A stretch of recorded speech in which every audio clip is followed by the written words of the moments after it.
بسم الله الرحمن الرحيم. اللهم صل على سيدنا ومولانا محمد أفضل صلواتك بعدد معلوماتك وبارك وسلم وصل عليه. بسم الله الرحمن الرحیم. عزیز طلباء کرام، مختارات من ادب العرب سے بحمد اللہ تعالی آج ہمارا 52واں سبق ہے اور آج کا مضمون عنوان ہے اس کا بین السیدۃ زبیدہ والمامون، یعنی ملکہ زبیدہ اور مامون کے درمیان یہ ایک خط جس میں ان دونوں نے آپس میں ایک دوسرے کو یہ خطوط لکھے تھے، تو اس کے بارے میں یہاں پر مصنف رحمہ اللہ ذکر فرما رہے ہیں. ملکہ زبیدہ یہ ایک بہت بڑی ہستی گزری ہے. ان کی پیدائش موصل میں ہوئی اور جس وقت یہ پیدا ہوئی تھی ان کے والد جعفر ابن منصور موصل کے حاکم تھے. ان کا اصل نام امۃ العزیز تھا اور کنیت ام جعفر، تو پورا نام ام جعفر امۃ العزیز زبیدہ بنت جعفر ابن ابی جعفر المنصور العباس ہے. یہ ابتدائی عمر میں ہی 2-3 سال کی عمر میں ہی یتیم ہو گئی تھی، اس لیے ان کی پرورش ان کے دادا منصور نے کی تھی. اور منصور وہ شخصیت ہے جن کا تذکرہ آگے انشاءاللہ پھر القمیص الاحمر اس مضمون میں آئے گا، اس سبق میں ان کا تذکرہ آ رہا ہے، تو وہاں پر ان کے متعلق تفصیل سے انشاءاللہ پھر جان لیں گے.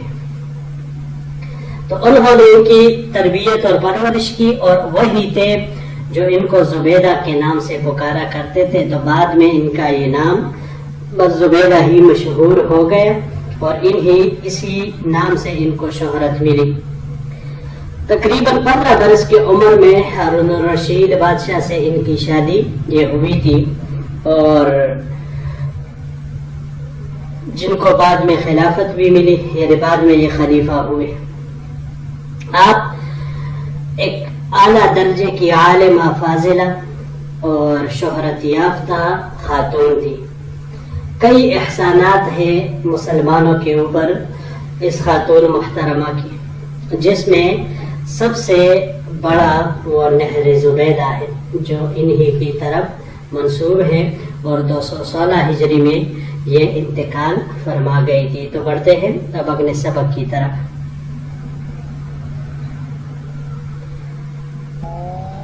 كل ذنب يا امیر المؤمنین وان عظم صغیر فی جنب عفوک.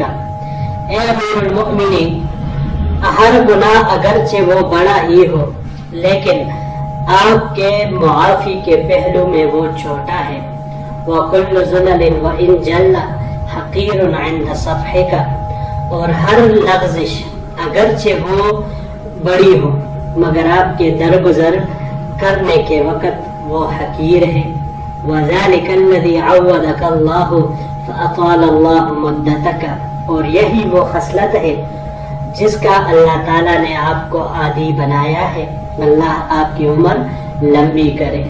وَتَمَّمْ نِعْمَتَكَ، اور اللہ تعالیٰ آپ کی نعمت یعنی مراد اس سے خلافت اور بادشاہی ہے، اللہ اس کو پورا کرے یعنی مزید بڑھائے. وَأَدَامَ بِكَ الْخَيْرَ وَرَفَعَ بِكَ الشَّرَّ، اور خیر ہمیشہ آپ کے ساتھ رکھے اور آپ کی وجہ سے شر کو دور کر دے.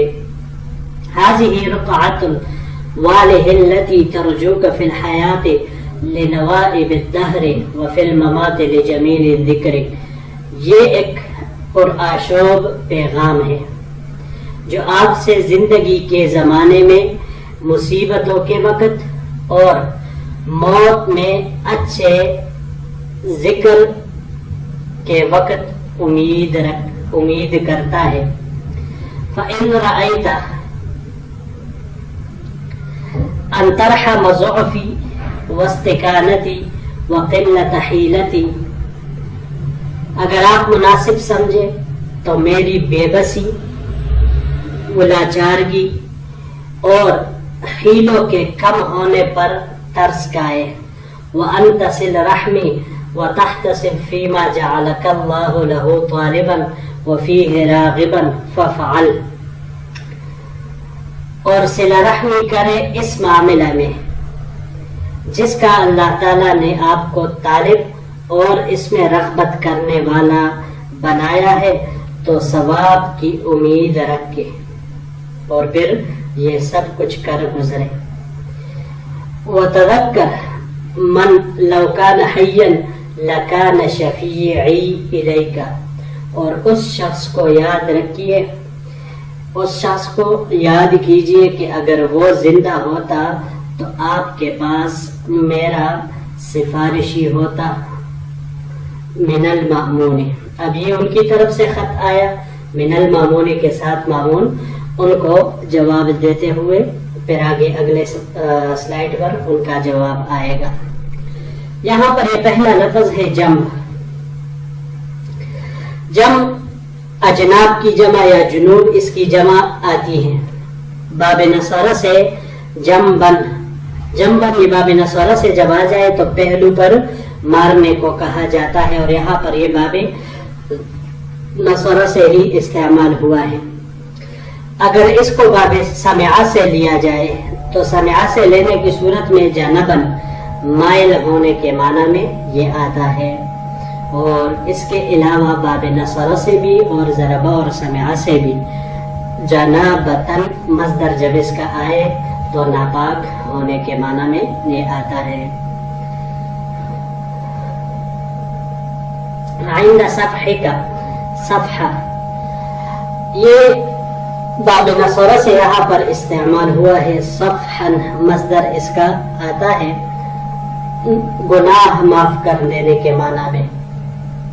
باب افعال سے اگر اس کو ہم لیں اصفاحا محروم واپس کر دینے کے معنی میں یہ آتا ہے۔ اس کے علاوہ اس کو جب ہم باب تفعیل سے لیں گے تصحیفاً، تصحیفاً لمبا چوڑا کرنے کے معنی میں یہ آتا ہے، اور اس کے علاوہ یہ باب تفاعل سے بھی تصفحاً استعمال ہوتا ہے، غور کرنا، فکر کرنا، تأمل کرنا، سوچ و بچار کرنا، اس معنی میں یہ آتا ہے۔ جی اگلا لفظ الوالہ، باب ضربہ سے اور سمعہ سے ولہن مصدر اس کا آتا ہے۔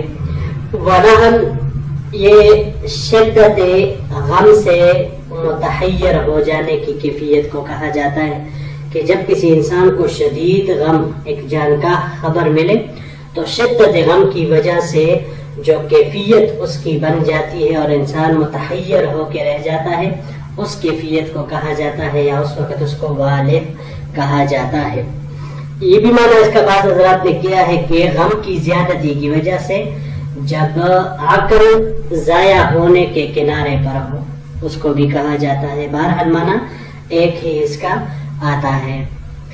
اگر اس کو ہم باب تفعیل سے لیں تولیہتن مصدر اس کا آئے گا شدید غم میں ڈالنا، شدید غم میں ڈالنے کے معنی میں یہ آئے گا پھر، اور اس کے علاوہ یہ باب استفعال سے استیلاحن مصدر اس کا آئے گا بدحواس ہونے کے معنی میں یہ آتا ہے پھر۔ جی تو بڑھتے ہیں اگلے سلائیڈ کی طرف۔ اب مامون کی طرف سے ان کو جو جواب بھیجا جا رہا ہے وہ پڑھتے ہیں۔ وصلت رقعتك یا امہ احاطك اللہ وتولاك بالرعایت، اے میری پیاری اماں، آپ کا خط مجھے ملا، اللہ آپ کی حفاظت فرمائے اور آپ کو رعایا پر ولایت عطا فرمائے۔ ووقفت علیہا وساءنی شہد اللہ جمیع ما اوضحت فیہا لیکن الاقدار نافذۃ، میں آپ کی تکلیف پر مطلع ہو گیا ہوں اور اللہ گواہ ہے، مجھے ان تمام معاملات نے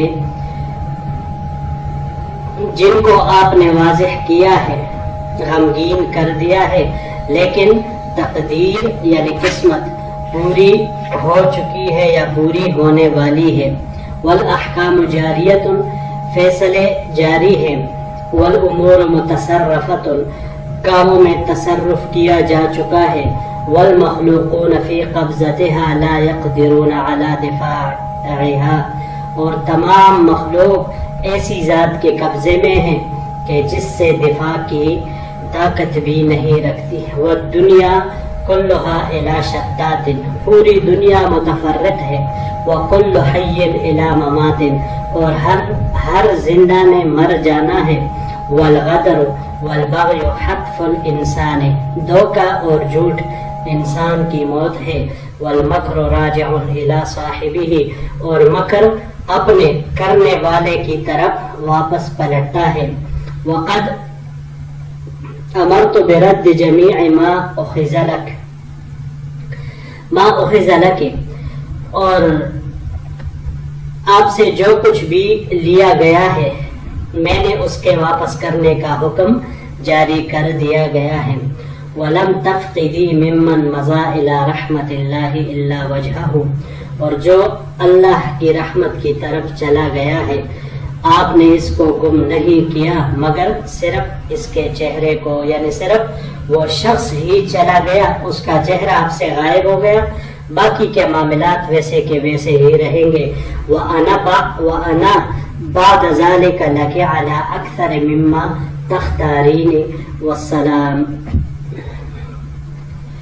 اب میں اس کی جگہ پر ہوں، یعنی اس کے بعد آپ جو کچھ بھی اختیار کریں گی، جو کچھ آپ چاہیں گی میں اس سے زیادہ پر ہوں گا، یعنی جس کام میں آپ کی جتنی خوشی ہے، جس طرح سے آپ چاہتی ہے میں آپ کے خواہش سے بڑھ کر آپ کو دوں گا۔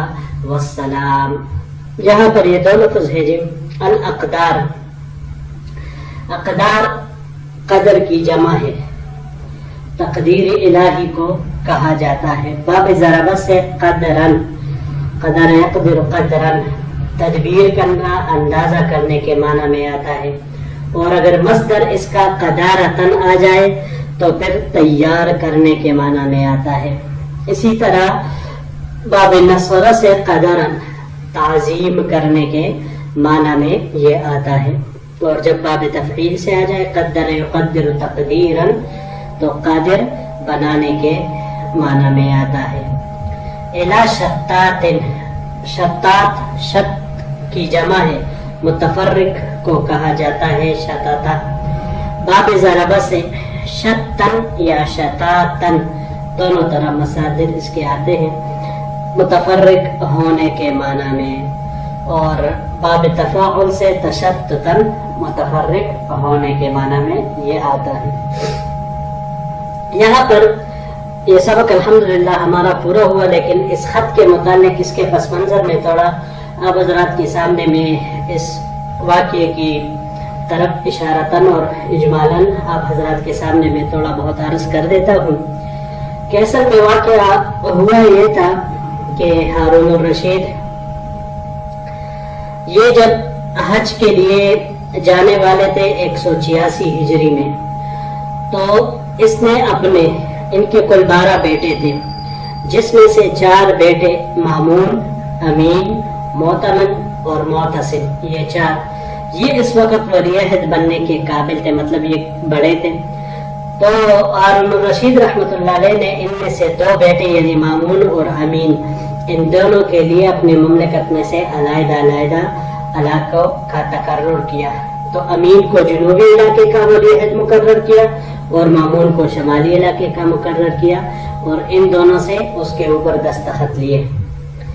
چنانچہ ہوا یوں کہ یہ جو امین کا جو حصہ تھا جنوبی، وہ انتہائی محدود رقبے پر تھا اور مامون کا حصہ زیادہ تھا، تو لہٰذا والد کے وفات کے بعد تب تک تو وہ ظاہر میں برابر رہے، اسی پر عمل پیرا رہے، لیکن والد کے وفات کے بعد 193 ہجری میں جب ہارون الرشید کی وفات ہوئی تو اس کے بعد باقاعدہ ان میں اقتدار کی رساکشی شروع ہوئی، اور ان میں باقاعدہ جنگیں وہ ہونا شروع ہو گئی تھی.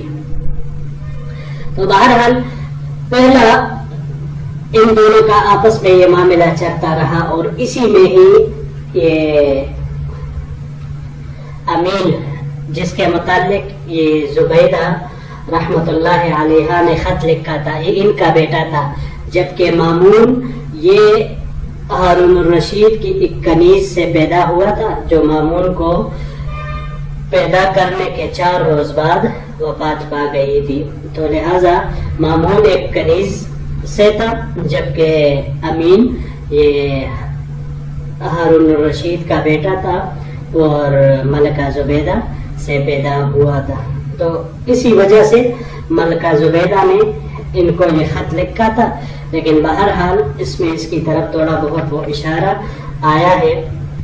اگرچہ یہ خط جو انہوں نے لکھا تھا اس کے علاوہ اس کا کچھ اور حصہ بھی ہے جو ان کے بلاغت اور فصاحت پر بالکل ایک ایسا زبردست شاہکار ہے کہ جس کو پڑھ کر انسان حیرت میں رہ جاتا ہے کہ اللہ نے ملکہ زبیدہ کو کیا عظیم صلاحیتوں سے نوازا تھا.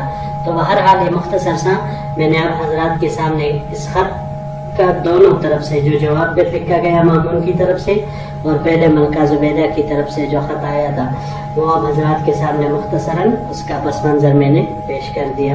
تو انشاءاللہ العزیز اگلے درس میں پھر آپ سے ملاقات ہوگی. السلام علیکم ورحمۃ اللہ وبرکاتہ.